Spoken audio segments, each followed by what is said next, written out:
ஒரு நான் vegetarian animal சோம்பேறிக்காரவே வெஜிடேரியனா மாறின கதை உங்களுக்கு தெரியுமா? அதுதான் இந்த பேண்டாஸ். பேண்டாக்கள் கரடி இனத்தை சேர்ந்தது. ஆனா கரடி இனம்னாலே பொதுவா நான்வெஜ் தானே சாப்பிடும். ஆனா பேண்டா மட்டும் ஏன் வெஜ் சாப்பிடுறதுன்னு நீங்க யோசிச்சிருக்கீங்களா? ஆக்சுவலி இதுக்கு முழுக்க முழுக்க காரணம் அதுகளோட லேசினஸ் தான்.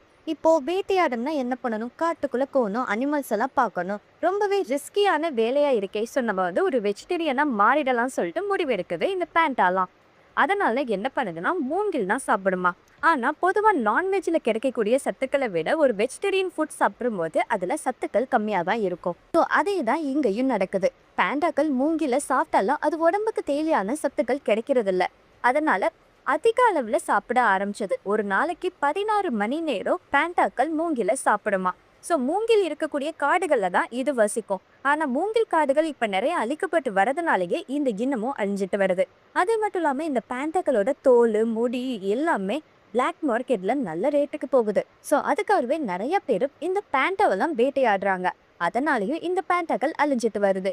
சைனால இந்த பேண்டா கரடிய யாராவது வேட்டையாடினா கடுமையான தண்டனை கொடுக்குறாங்க. ஆனா கூட பேண்டாவங்க வேட்டையாடி சாப்பிடவும் செய்யறாங்க. இந்த பேண்டாக்கள் மூங்கில் மத்து சாப்பிடறனால ரொம்பவே வீக்கா இருக்குமா. ஸோ அதனால என்னெல்லாம் பாதிப்பு வருதுன்னா இந்த பேண்டாக்களால குட்டி போட மீது ரொம்பவே கஷ்டப்படுது. ஸோ பேண்டா ஜோடினால ஒரு குட்டி தான் போட முடியுமா. அதையும் மீறி 2 குட்டி போட்டா ஒரு குட்டிய அதுவே சாப்பிட்ருமா. ஏன்னா அதால ஒரு குட்டிக்கு தாய்ப்பால் கொடுத்து வளர்க்கக்கூடிய அளவு தான் அதுகிட்ட சத்து இருக்கும் அப்படிங்கிறத சொல்றாங்க. அதே மாதிரி சில ஜோடிகள் குட்டி போடாமலே கூட இறந்துருமா. இதுகளோட லைஃப் ஸ்பேன் எடுத்துக்கிட்டாலே ரொம்பவே கம்மி தான். வெறும் 15ல இருந்து 20 வருஷம்தான். இதுவே இப்போ நிறையா ஜூலெல்லாம் வளர்க்குறாங்களே, அங்கே இருக்கக்கூடிய அனிமல் என்னன்னா 40 வருஷம் வரை கூட வாழ்ந்திருக்கு அப்படின்னு சொல்கிறாங்க. இந்த பேண்டாக்கள் இருக்குல்ல, அது ஒரு மூங்கில் காடில் வாழுது. இப்போ அங்கே இருக்கக்கூடிய ஃபுட்டெல்லாம் காலியாகுது. இல்லை அந்த காடை அழிக்கிறாங்கன்னா அதுகளுக்கு வேறு காட்டுக்கு இடம்பெயர்ந்து வாழக்கூடிய அந்த அறிவெல்லாம் கிடையாது அப்படின்னு சொல்லுவாங்க. பொதுவாக எந்த அனிமல்னாலும் அதோட இடத்துல கொஞ்சம் அழிதுன்னா டக்குன்னு வேற இடம் மூவ் ஆகும்ல. அது இந்த பேண்டாக்கள் பண்ணாது. அதனாலேயே இது அழிஞ்சிட்டு போகுது அப்படிங்கிறதையும் சொல்றாங்க. அதே மாதிரி என்னதான் இந்த பேண்டை அழியிற மாதிரி இருக்கு. இப்போ நான் என் வீட்டுல கூட்ட இதை நான் நல்லா வளர்த்துட்டு திரும்பி காட்டுக்குள்ள விடுறேன் அப்படின்னு நம்மளால முடிவெடுக்கவும் முடியாது.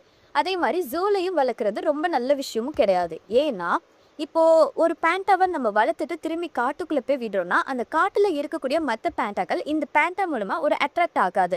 ஸோ ஜோடி சேர்ந்து குட்டி எல்லாம் போடக்கூடியது அங்க நடக்காம போவோம். ஸோ இதுவுமே ஒரு அழிவை நோக்கி போற ப்ராசஸ் தான். இப்போ இந்த பேண்டை மொத்தமே இந்த உலகத்துல 1800 தான் இருக்கான். இப்போ ஜூ இது மாதிரி நிறைய இடங்கள்ல வச்சு வளர்த்துதான் இந்த பேண்டாவை இன்னுமே அதிகப்படி